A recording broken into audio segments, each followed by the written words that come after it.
call the meeting to order at 6:15. Did everyone have a chance to look at the agenda? Is there anything anyone wants to add under new business, change, or delete? Arm wrestle over? Okay. Can I have a motion to accept the agenda? Bert? Dustin? All in favor? Perfect. Okay. Anybody have any pecuniary interest? I may potentially on 5.4, depending on where the discussion goes with it. But I will declare that depending on where the discussion goes. Okay. Did everyone have a chance to take a look at the minutes from way back in June? Any additions, deletions, corrections for the minutes? Okay, seeing none, we'll go for a motion to accept the minutes. Mover and a seconder. Everybody jump at once. No. Heather, yeah, all in favor? Reports, Perth County Economic Development. For those who are visiting us, we always make Justin go first so that if we're really boring, he can leave. Thanks. I'm going to turn myself. Excellent. Thank you. And through the chair, happy to deliver the Perth County Economic Development and Tourism report. So we'll start off with a couple of reports myself and then some of our tourism activities. So our digital service squad continues to operate. So for those who are not aware, our digital service squad is a service that we provide to businesses free of charge through a grant from the province and the federal government. It allows us to help businesses with digital services, things like Google My Business assistance, digital audits, taking 360-degree photos of businesses, helping with website development, social media assistance, getting set up or activating tools, and really any digital support that business may need. So we have two digital who has been with us through the summer, doing summer student and then as a digital service squad provider, and Eileen, who is a returning digital squad from a previous tenure with us. So again, two digital service squad members with Perth County offering free digital services to any businesses that are looking to upgrade. We know that heading into the fall and winter that we want to be prepared if things do need to be pivoted online. So really want to still encourage businesses to take advantage of that service, as well as offering the in-person or virtual assistance on a one-to-one basis. They can also help connect businesses with some grants, including a digital transformation grant, which can offer a business $2,500 to both develop and implement a digital transformation plan. So really do encourage you to reach out if you just fine-tune what you've already got online. Please take advantage of that free service, which we have and we'll be offering until March 2024. So we've got a nice long runway, but encourage businesses to take advantage of that service early. We have an upcoming. Question. Sorry, can I ask one question? Did you guys do anything with Apple Maps? Because I got caught the other day because somebody thought our business was closed because Apple Maps said that we no longer existed. So it's not one of the core services we do offer, but we will help you troubleshoot that. That is a service we provide. So it's not one of our kind of core services, but well, as long as you are familiar with it. Yeah, for sure. Our service squad members, if they don't know about something, their job is to really research and help you implement the solution. So absolutely, please do reach out. We can help you get that sorted out. Okay, thank you. The next thing I wanted to mention was a session we've got coming up on September 22nd, right here in Mitchell at the golf course. That is our Yes in My Backyard session. It's all about building community, inclusive growth, developing community champions. So it's a kind of a half-day workshop from 10 to 2:30 at the Mitchell Golf Club. Again, free of charge, and there are a few spots still available, so make sure you do register soon. You can find it on our Perth County website under business training, or if you can't find it there, please do reach out to myself or any member of our team to make sure that you get registered for that session. Two other sessions we have coming up next, 2 weeks from now, I should say, is our cycle tourism strategy. So we're, as a county, looking to continue to leverage cycle tourism, which has kind of boomed throughout the pandemic, and we see this being a real opportunity for us going forward. So to that end, we're developing a cycle tourism strategy with the help of a consulting team. And thanks to those who completed surveys or engaged with us on this already, we are having a couple of engagement sessions on September 19th and September 20th, both virtual sessions, only an hour long, so really a small time commitment, and really trying to refine what we know about cycle tourism in the county. And again, information about that is on our website, or you can get in touch with myself and I'll get you the link to register. From our tourism division, so a couple of things that are ongoing is our Discover More Adventures program. You may have seen some of those adventures over the last few weeks. There's been a number that have been developed over the summer that you hopefully have seen on social media or on our website. Just to name a few, the Wild Rose Sanctuary Nature Retreat was one that was developed over the summer. Ambay Winged Tours Guided Birding Tour in North Perth, and Perth Farmhouse Goat Social. So 3 new experiences that were added to our Discover More Adventures. Again, the call is open to any other business who has an experience or an adventure that they'd like to either develop or expand on with our team.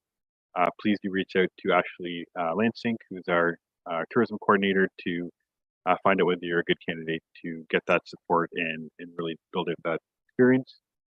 We'll also mention our Perth County Farms to Stratford Table initiative. So this is a new one-of-a-kind series that markets our agriculture adventures and local things to do and experience in Perth County. So it really kind of shows how the things that were grown in Perth County make their way to Stratford tables. Some of the businesses that have been featured so far are Macintosh Butcher Shop, T&T Berries, and Blandbrook Bison Farm. So watch social media, see these exciting new videos against Perth County Farm Stratford tables, as well as TV broadcasting, which will be occurring in the fall. The Perth County Snapshot program is underway. So this is our kind of second go around of this program, offering professional photographs to local businesses for their website, social media, menus, advertisements, and more. So we've got 15 local businesses who we partnered with to develop those digital programs. And then finally, we're continuing to work with digital influencers for our 2022 program. So you'll see Perth County advertisements across a number of platforms, including Explore Ontario, Small Town Squad, Ontario Travels, and Curated KW on Instagram, and Culinary Tourism Alliance blog posts. So really, those are a lot of the tourism activities that are going on to spread the word about what's going on here in Perth County and why people should come visit. So I think that concludes my update, and would welcome any questions. And again, I'll be happy to share any of the links to any of the events or programs that I mentioned in my report. Perfect. That was going to be my question, if we can share them all into Trish as well, so she can send them out in our newsletters Absolutely. as usual.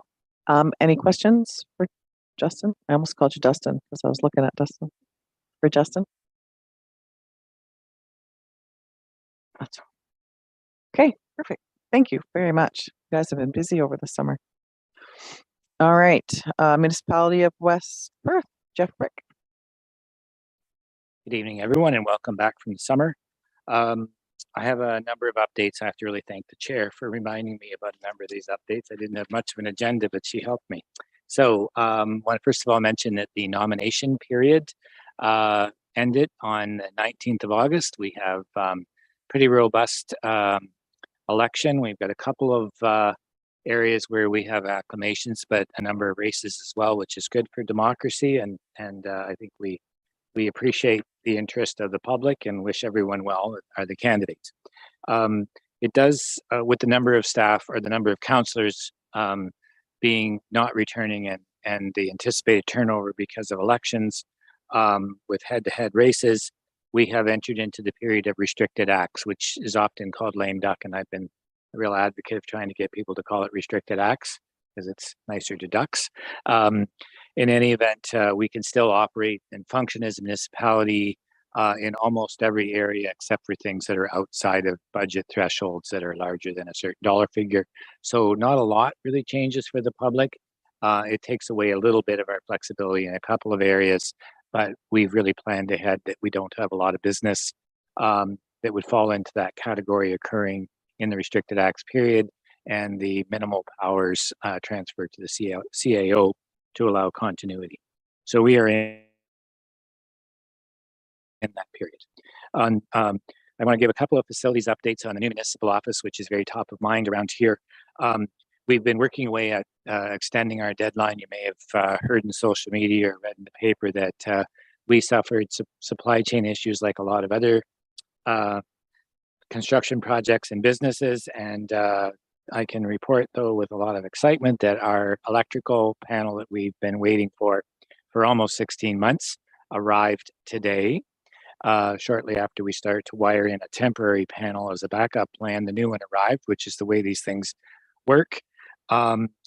We believe that the building is essentially completed, so we are trying to arrange for occupancy in the next day to 2 days, and we hope to be up and operating in the new building on Monday or Tuesday. Fingers crossed. So we're that close. It'll be next week, and hopefully it's early next week. And we'll obviously push social media and figure out how we're handling council meetings going forward. We have more space and better connectivity and a number of things, and so we'll be moving there. I will mention to this group, and we will be bringing a report to council early in the mandate of the new council with a series of options for this building and this location on the campus. A lot of people have been asking what'll be happening with this building. We frankly don't know. We know it wasn't economical for us to renovate it relative to the cost of a new build that was fully accessible. So that'll be a major factor in our consideration. It literally was probably 30% more for us to renovate this space than to build new. That's the economics of the decision. But it doesn't mean it might not work for someone else. So we're looking at those options, and we'll bring a report to council probably December or January at the earliest, just given the turnover and the training for a new council. The other facility update I want to give you is the Ketterson Pavilion, which if you followed the media, we had to retender the pavilion because the price changes brought it in quite a bit over budget, and the 2019 design didn't fare that well with 2022 pricing. So we revised the design to try to cut the price. It still came in over budget. Council had a tough decision there, but the decision was made that the $800,000 in senior government grant money, this was the time to capture it because the opportunity to recapture in the future may not exist. And so we upped the budget a little bit. We have revised the sponsorship and fundraising donation package. It's posted. We will be promoting it more heavily now that we have an actual financial target, and we expect to break ground in Ketterson Park in September yet. And we feel the fundraising will take off in September. When we break ground, we will actively pursue it. We intend to have that pavilion up and operating by the middle to end of May 2023. So it'll serve next year's ball tournaments and fair, is the plan.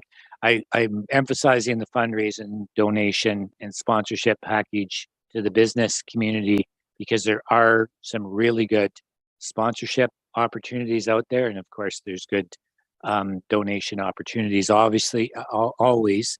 And we really want to partner with the community on this asset that will serve us for a very long time. So please check online for more details or contact the office. You'll see us ramp that up significantly over the next number of months. And in both projects, the Ketterson Park Pavilion and the municipal office project, we have applied for a grant to put level 2 EV electric vehicle chargers in the parking lots. So those are the charges that'll take 4 or 5 hours to catch a good charge.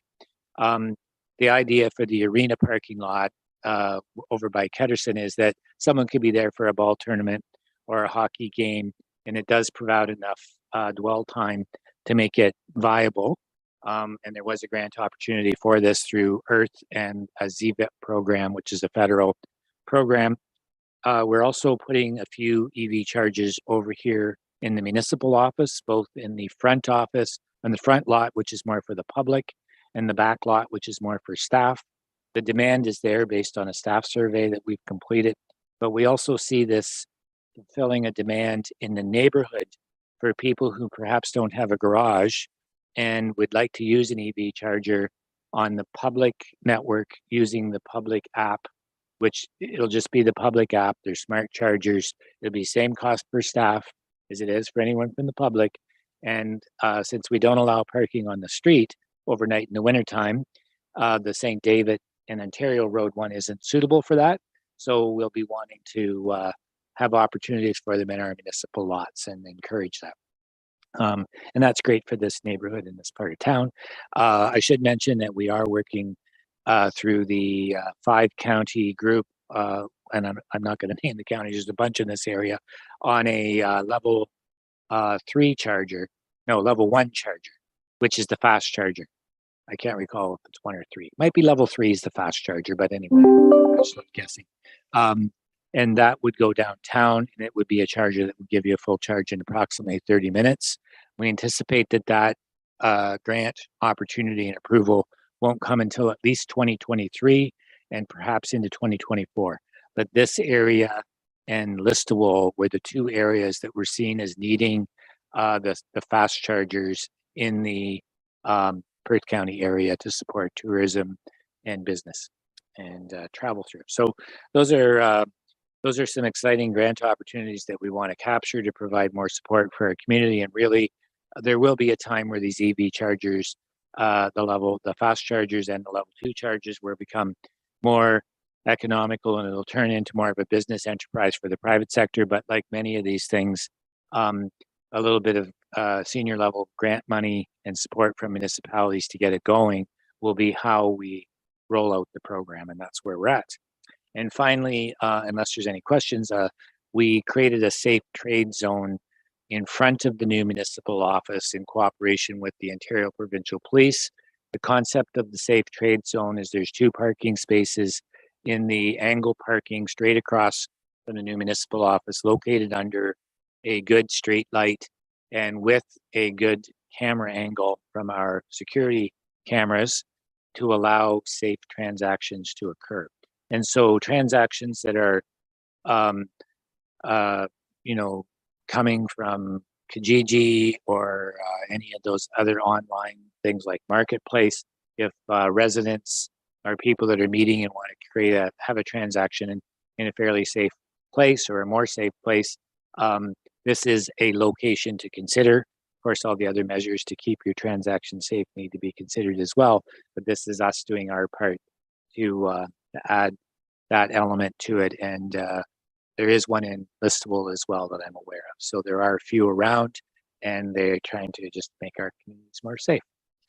If there aren't any questions, I certainly willing to take questions on those topics or any others if there are. Anybody have anything for Jeff? Okay, perfect. Oh, I shut myself off. Trish. Okay, good evening, everyone. It's nice seeing everybody. It's been a couple months. So I have a bit of a lengthy report because it's been over the last couple months, but I'll breeze through it. If there's any questions or something I need to come back to, you can just let me know. Is this, no, are we being broadcasted or just recorded? So should we have Trish share her screen with the financials or not? Yeah. Oh, sorry. Yep. No, That was what I was after. Sorry. that's okay. Yeah, sure. I'll start with the financials then, since it's been brought up.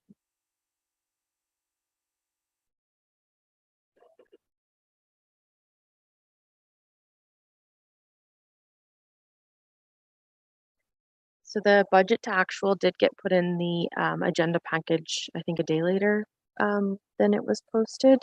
There's not a whole lot to report, but I do just want the board to see that we are significantly under budget right now, and it's primarily because there are some allocations that haven't gone into the budget, as well as it's been a pretty quiet year of restarting, I think. So the third column is our current year-to-date actual, and then the far right is what we've budgeted for the year. So basically, I'm just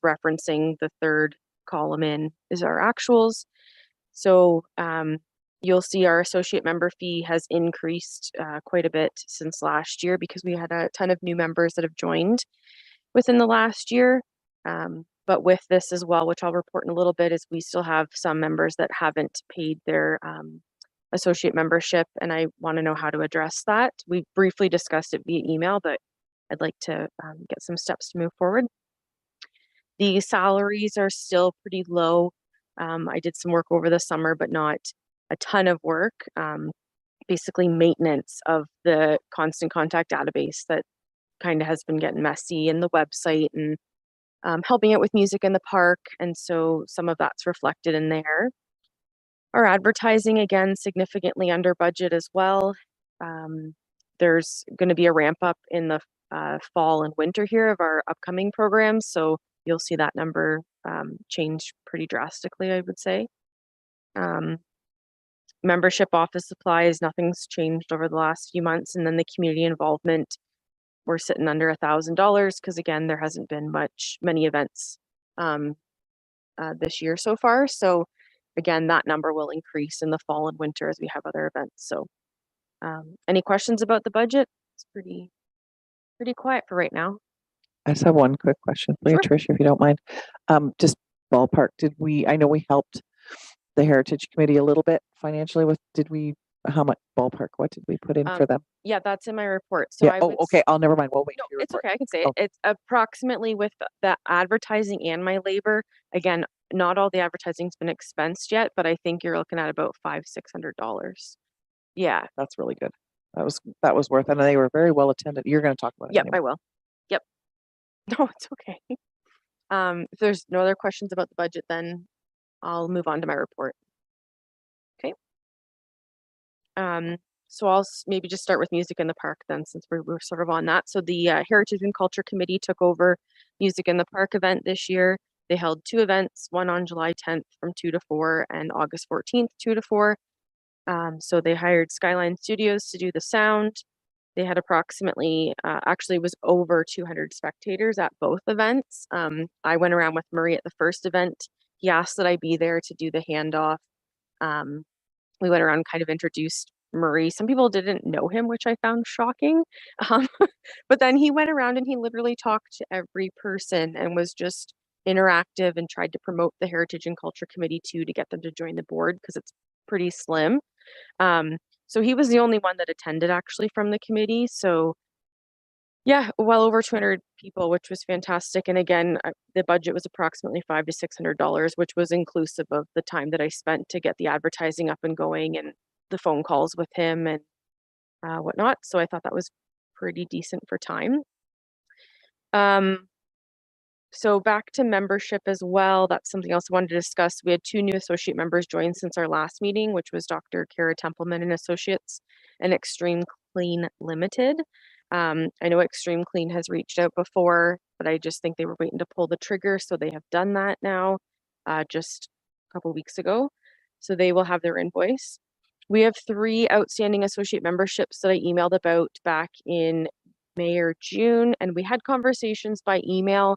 There wasn't really a consensus over how we were going to deal with them. And so I thought it would be best to leave it till we were in person, maybe give them another month reprieve. So finance has followed up every month with a statement and a phone call. We're getting nowhere. So I would like to address that with the board tonight. What would you like to do in regards to these 3 businesses? No.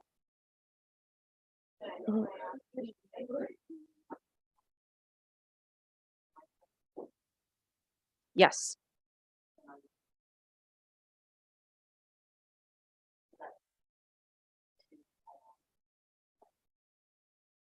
Correct. Without, I would say these 3, yes, that is why they joined. okay, and yeah, I was just gonna ask, without any names, are they longstanding members or relatively new? 1 is longstanding, 2 are newer. Okay, but I think that's a fair start. Sure. And then just tell them that There we we're go. taking them down until they pay their membership. Question, And- this might be kind of dumb. How do we take payments? Is it check or e-transfer, or is it like automatic for associates? So I think most drop off, how do you guys pay? I think we take check. I think that's, or e-transfer. Mhm. You're definitely paid, don't worry. Yeah. Okay. And I- are, and so is it just they can pay any way they want? Like they could pay cash, they could pay e-transfer? Mhm. I'm just thinking of ways to make it easier. And then for these emails, did they get back to you or there was just no response? As far as I know, there's been no response to No finance. So response? she follows up with phone call and Oh, I've there is a tried to phone call. call. Oh yeah, we've like gone every route Okay, to, because I was gonna say, I think, you know, a lot of people will respond to a text a lot faster than an email sometimes, especially if they're working their business. So, but if you call them, that doesn't really matter then. So I would agree with Heather then. And when- Because that's pretty good incentive if you're at the Tim Hortons drive-through and you see your sign gone. is there a cutoff of when we want to say that they need to pay by? What is it right now? So it's like any standard invoice. The invoice goes out in April, you have a month to pay. So they've been in default since May. And in theory, the invoices would accumulate interest, but it's not something that finance has ever done before or really asked the board. And so I mentioned it in the spring, but again, it was all by email and it was too much to. So there's a couple things that we have to think about, I think, for 2023 when it comes to invoicing. It's just like any other standard 30-day invoice. I know it's a little bit late. I'd just say we sent an email saying their account suspended. So I mean, and I would say maybe for the future, we set a date of if 60 days after the invoice is sent out and reach out, we just suspend the account and basically state that to them that until it's paid or you're out. I mean, there's no sense. We've had it with customers of ours. I mean, you get the delinquent ones where you could sit there and charge interest and all the other stuff. That's not an incentive to pay up if they want to remain. I mean, it just gets to the point where you say your account's suspended and all the benefits are gone until you reinstate. I think so. I'd agree with that. I think that makes sense.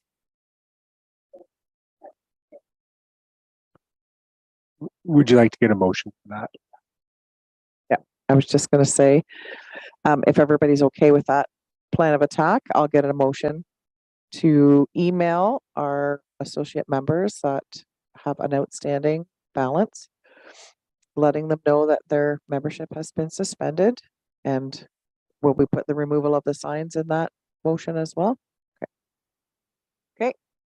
One of our 3 board members here that are present, Bert and Dustin, and all in favor? Okay. That's Should carried. we also motion about the 60 days for next year's invoices, or does that need to be a motion? Okay, so we'll have a new motion then. Does it have to be? Yeah, Dan is nodding yes, Great. so we'll go with that. That will make a new motion. But moving forward, 60 days is our cutoff mark. You can write that up nice and correct for us. So if we can just have a motion for that. Oh, sorry, did you have something you want to? Yeah, So if you're going to do that, I would strongly suggest that you send a letter out to all of the members advising them in advance, here's the new procedure and here's how it's going to go. And can I ask, what sign are you talking about at Tim Hortons for a member? Does everyone who's a member get a sign out there?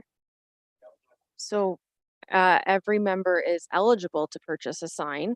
So as long as you're a member of the BIA, you can contact Schneider's Graphics and they'll make one of those little signs. It's about maybe 2 feet by 1.5 feet. And it actually goes up in a 2 business rotation, but because of COVID, Mark and Cheryl have put them all up on the fence right now, built a nice border around them. Yeah, it looks phenomenal. But again, you would pay for that directly to Schneider's. It has nothing to do with, it doesn't have anything to do with the BIA per se, but you deal with it, you get the artwork, you pay him and he drops it off at the store and Mark puts it up. but if you're not a member or associate member, you can't just randomly put a sign up. Okay. Which has happened. Yeah. Yeah, and that will go out with Trish in her constant contact and in our newsletter and everything that we will make sure that everyone knows. Okay, so we're going to have the motion for the new policy change to 60 days. Heather and Dustin, you're in favor? Okay, That's carried. All right, you want to continue? Perfect, thank you. And then we also had Pizza Hut opened after the August long weekend, after some delays themselves. Um, they were supposed to open right after the long weekend, but I think it was delayed an extra day or two again. So anyways, they're up and going, really successful. People are still supporting the other pizza businesses, which is fantastic. Deep Root Salon and Spa was sold in May of this year and is now owned by Tracy Medhurst, and she has named the business Turning Heads Salon and Spa. So they're gonna have a grand opening in October. She's very excited to get involved with the community and events. So that I found that exciting because any business member that wants to help us is great. So yeah, she's very, very excited to be part of the community. She's very active on social media. So it's been great interacting with her. The light standard wraps are all up. So we had received a grant last year to install these wraps, but due to delays, sorry, was that 2020 actually? I think it was in 2020. Yeah, 2020 we got the grant. There was delays in shipping them. And then by the time they got here, it was bad weather. They have to be installed at 10 degrees or more. So they didn't get it installed till mid-spring. Bert started and he did the entire installation process himself, which was like, yeah, kudos to Bert. They look really great. It's very, very big job. The first couple are lined up great. Yeah. So those are all up. They're interactive. So they've got the QR code at the top. You can just scan it with your phone. It'll take you to our What's On page on the website. And then that page is will constantly be getting updated as our events come up. People can go get event information there along with what we're posting on Facebook. So the two don't talk, but the two will mirror what's happening. Is there a way to, and right now when you scan the QR code, it takes you to the page, but the pre-launch page pops up. So like that information page, when you first hit the West Perth website, like the All Candidates Night or So is there any way to stop the announcements from like the BIA section of the website? Okay. Yeah, that's yeah, I was what just you're- curious because I say when I pulled it up, it goes there, and I thought, okay, that's fine. But it's just one of those when I'm going to a sub page, I was just curious if you could bypass that pop up. So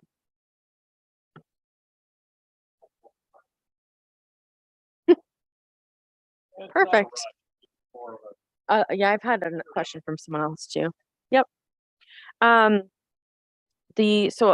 back to the finance report as well, sorry, there's some expenses that weren't in there from the digital sign. So some businesses took advantage of that digital sign advertising that we offered for free. Those expenses have not hit the budget. Internally, they're figuring out how to invoice that and expense it. And then we were also missing the 10% for our BIA bucks. They haven't finished the reconciliation, so that's not showing in the budget.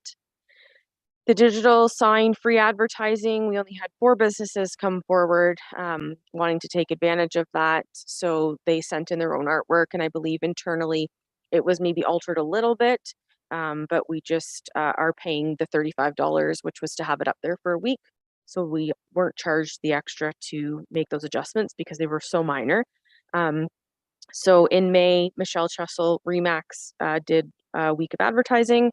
In June, Fashion Fusion by Becky was up there. We had someone else scheduled in June and they backed out last minute. So they didn't get their advertising. Ellery Swinkles from Sutton Group was in July, and Heron Pose Yoga was in August. So these are all associate members. We didn't really have any downtown members, which I found surprising. Yeah, so again, that'll get expensed on the September report. Some updates were done to the website again. A lot of the businesses that had, I wouldn't say they really changed, but there were new people that came in, logos that weren't up because I had kept asking for logos. They never got sent. So that stuff kind of got all fixed. And there's still more work to do as always. The BIA Bucks program is back in full swing again. So they were pulled out of YNCU in July. There was a bunch of reconciling that needed to be done with the account from an internal finance perspective. there were some hiccups in the program, and so the treasurer and myself met with the new branch manager and a couple of the staff that were there. The former manager that was there, we had discussions with her, and unfortunately, the discussions we had with her and the procedures we set in place and everything didn't get relayed down to the frontline staff. And so things from a books perspective, I guess, on the account got amuck. And it was in our best interest to pull them out and take a couple months for finance here to do the reconciliation. So we were out some money, and I think it's because they didn't know how to take the 10% off. They had some really weird numbers, and so we've got all that cleaned up now. But that was a bit of extra work for our treasurer, but I sincerely thank her for doing that. And so we met with the new branch manager, got everything sorted out, provided them with a chart that shows them the 5% off, 10% off. They didn't come through on their advertising. It still hasn't happened yet, but they were supposed to make little signs that went into each business, and that never happened because the branch manager hadn't passed it on to marketing. And so there were some hiccups that we're still in the process of working out with them, but the program is back up and going. There's people that have been in to buy at 5% off, so that was neat to see people are going in and doing that. And then lastly, I've got the speakers on here. So those downtown speakers we talked about in the spring, I had met with the guy from Balaclava. He came in and he looked at the downtown, and I don't have the best news on them, but I'll share what I do know and do have. So the cost for the speakers are going to be a little over $10,000, which isn't too bad. The problem is they can't run their low voltage conduit in the light standards with high voltage conduit. So that means we can't have wireless speakers downtown, in short. And with wireless speakers, there's got to be a sound system and like an AV source. So one business would have to house the system, and it would run off of their Wi-Fi. Everything would be controlled through an app, and that app could be on like the business owner's phone, my phone, the chair's phone, like people that can run it. And the hiccup with having it at one business is, I think that we will run into is, are we going to pay for their Wi-Fi? Because their Wi-Fi is going to increase because of this, potentially increase because of this streaming service that is now happening. Again, we can't do wireless because of the conduit in light standards. So we now have to have wired speakers. And how do you jump from CIBC to the former Johnny's Meat and Deli? Same with Floral Treasures and Boutique, all the way over to the empty space now where Bickles used to be. So there's gaps in the sidewalk that I just don't think it's going to look that great seeing all these wired speakers downtown. If it's something that we want to pursue, he wants to come back out, relook at the wiring, look at the placement. We look at where we would house the AV box, how it would all sit. It would be more work for him. I'm not saying it's out of the picture. It's whatever the board wants to do. It's just the wireless look and feel of Seaforth we're not going to get, which is unfortunate because that was something we were really excited about. What was the one that you saw that was the Seaforth one? And it's all wireless? And that one's wireless. So sorry, what was the difference there? What's the difference between, why can't we do the wireless in ours? So he has to run conduit, or he has to run wiring in the light standards. And ours, if he can. In ours, you can't do that? We can't because there's high voltage wiring for the lights in there. And so there's none in low Seaforth, voltage and eh? high voltage can't be in the same housing system. So Seaforth just did their street over, and they built that. They obviously built that into with it in mind, and it's so before and on businesses though, like on businesses. But when they redid their light standards, they built the light standards electrical with the new way of putting it with their speakers on their light standards in mind. I think before they had them It was Their like BIA had the speakers, owned the speakers, and they attached them to businesses. Mhm. So Which it's is- just so nice when you go in there and you listen to in Christmas, it's Christmas music. But I was there on Halloween Day and it was like Halloween music all day. It's fun. I've been there and they've had 60s Day. So it was just kind of a nice idea. Dan. I would just suggest to the board that pending on the direction that if the gentleman is coming back again, that you involve Darcy Cook, the facilities manager, and maybe there's some connections with the youth center or some other things like that to house equipment or utilize infrastructure there. Yeah, the other thing that he was concerned about, which I mean is I think comparable to Seaforth, is the traffic on the road. So he says it's a very high traffic zone, and so you'd really have to power out your speaker sound to override that traffic. But I feel like Seaforth is just this, like it's the same. It's a major road too. Yeah, Well, and I think if anyone's walked downtown and Van Gerwen has a small speaker, and when you're walking, I have no problem hearing his speaker walking. Yep. It's not like we're trying to get the cars that are going by. Yeah. To listen. So Yeah. I think walking wise, it's probably okay. Yep. and then I guess lastly too is what if we did the wired speakers on the businesses, we'd have to almost do like a contract with the business, I think, because who's responsible for the speakers if it's damaged, like if someone eggs them or something, like who's responsible if they're damaged, if the wiring's pulled, like there's I really like the wireless feature, but I don't know that we're gonna get that downtown. Well, maybe if we move a bit more forward with Dan's suggestion, do we want to direct Trish to, and it's totally up to you guys. I'm just going to throw this out there. Do we want to direct Trish to invite the man back and meet with Darcy and see what kind of direction we can go in? Let's take another kick at the can if we can. And if we can't, we can't. So are you okay with that as for direction? We'll Yep. go forward. Okay.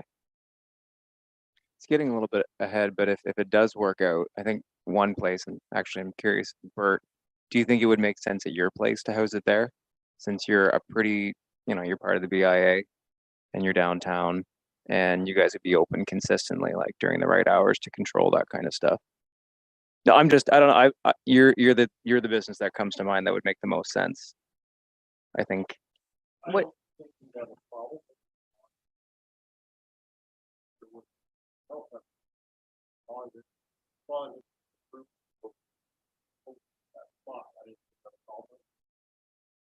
I did tell him that one spot I would likely suggest is B&B Pet Supplies Metro Office Pro. It is central. It is like a little bit maybe more accessible for the speakers. And he said it's a really good central point downtown. So I think it would make the most sense at your place, but You carry regular business hours, whereas I don't know if the West Perth Youth Center necessarily carries the business hours that we would need to turn it No, on they and run off. more evening Correct. programs. What if this doesn't? Yeah, If true this enough. doesn't work as per se, and Paul's had his speakers outside for years, could we extend an encouragement? Like I've often thought of trying to do the same thing, but the catch would be to make sure that I'm not particularly, we just have to make sure that we're in sync with our ideas, so that I'm not playing like Metallica and Paul's playing, I Need an Elevator music. But I just wondered if this doesn't pan out, could we try to encourage the downtown businesses to maybe get in sync with having some speakers outside, but say we'll only play like 101 or whatever list was 100 point. Well, at least sit there and say for now, this month it's going to be this station, or you pick your station. Anyway, that's We can maybe move forward with that. Just, did you have something to throw in there? I'm going to propose another thing I've seen in another municipality I worked in was using shortwave radio. So they have a transponder that emits a signal at a certain radio frequency, and every businesses tune into that frequency and use their own speakers to play it. So it's not the same maybe as downtown, every music in the streets. But if businesses had external speakers or even within their store, then they'd all be playing the same radio station. or the same frequency on whatever speakers they had available. So just another option. I'm not sure if that's of interest, but You're meaning inside. We're talking outside inside You and, mean- and outside. or outside. If businesses Okay. had their own external Okay, speakers, well, they we can jot that down for something to discuss as we move on. We could also do a little program where the BIA kicks in. You know, we encourage a certain speaker and we'll pay half or something to encourage the business. So we can look into this a little bit more, but let's try another meet with Darcy and see where we're at. Okay. So anything else? Anything else on your I don't report? have anything else. I don't know if there's anything else the board was looking to hear about. Okay, and so I'll get a motion to accept the 3 reports as information. Heather and Bert, all in favor? Perfect. Okay. 5.4 candidate nights. This is Bert. You would ask for this on the agenda, so I'm going to leave it with you for a second. I did simply because I was approached to see if, well, another committee I belonged to was asked, and I thought the BIA would be a better spot for it, which is why I put it on, because I think with the mayor, deputy mayor, and a good number of councillors running, that we need the opportunity to meet them. So I just thought the BIA would be a good spot to do it, but I've heard the Lions are interested as well. I've had a chat with a few people simply because the last one we had that had this many candidates dragged simply because we gave each candidate a couple minutes to introduce themselves, and by the time we were done with them and by the front we blew 45 minutes, and then in some cases I found we spent a lot of time focusing with certain candidates or certain, well, it was the mayors basically got most of deputy mayor. But either way, it was one of those formats. I just think as much as I'd like to see one, I think we may need to look at 2 nights just to make sure that there's coverage. And after that, I don't know. I just thought I'd throw it out there because I do believe from the business side of things, I believe that the downtown businesses do have an interest in who's running for council. And I think we should exercise that opportunity to host a night. But if the Lions are hosting it and we're good that way, I'm good as long as we have a meet the candidate night where we can ask questions. So I got a phone call yesterday from the president of the Lions Club asking if we were running this candidates night because they were interested in running it. And I said it was just on our agenda to discuss it. I didn't know what the board would decide, but I would let him know. He's already spoke with Andy Bader about hosting it October 4th or 5th. And the Lions have a meeting on Monday, I think it's Tuesday, September 13th. So he just kind of threw out there last night that they're interested in doing it again because Rotary used to do it, and he said their membership was declining, so the Lions would, ran it, and then they would totally pick it up again this year if we didn't want to. And I just said I would talk to the board, it's on the agenda, and get back to him. I don't know what it all entails. It's a lengthy discussion, but we'd rather have some. I was just going to advise that I'm only aware of one other group. They haven't given any details yet, but they've expressed that they're interested in hosting a one, and it would be a Perth County-wide agricultural group.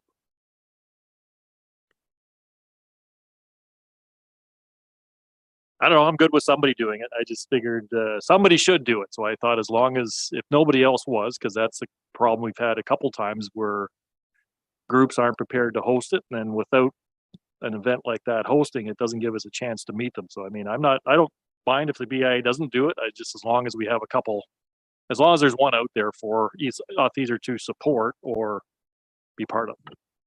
So thanks. I would suggest then if the BIA feels that another group's kind of got a jump on it, perhaps you just communicate with that group to say that you'll maybe help them with some volunteer legs, or if they choose not to please let you know, and then the BIA could perhaps step in. But Lions Club seems like a logical choice, and I think the other one that would be countywide might have more of an agricultural focus, and so this sounds like a good approach to sort of defer to Alliance. And then I can't recall about resources from the municipality. We couldn't give municipal resources, so we just charged rent and handled everything in the normal way. So we can support it to the extent that we could use one of our facilities, but the municipality stays very neutral on this, and I think the BIA doesn't have to follow that, but it is something that if the Lions Club ran, it'd be quite eloquent. The last time I was involved on either side, one was at the arena, and I believe we for the Rotary side we paid the rent that was. I think we got a deal on the rent, but I mean on that side we rent was paid for the arena or the community center and the rest. So I mean. The municipality just basically had the building. So I mean, yeah, you don't expect the municipality involved simply because that would look bad.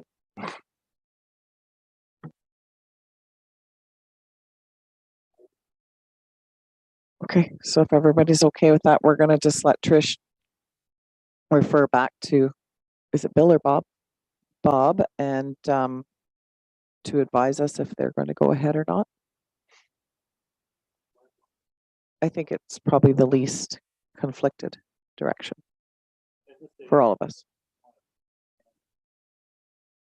Yeah, because Trish can put them through our constant contact. She can help with notifications, you know, guide them in things if need be, or we can do it that way. Okay. Announcements. I think that's where we're stand. There's nothing else to add. We do have a closed session. So we're gonna ask the three board members and myself and Dan and Jeff to stay for closed session. So if we can have a motion to go into closed session. Do you want me to read this motion, Dan? Sorry.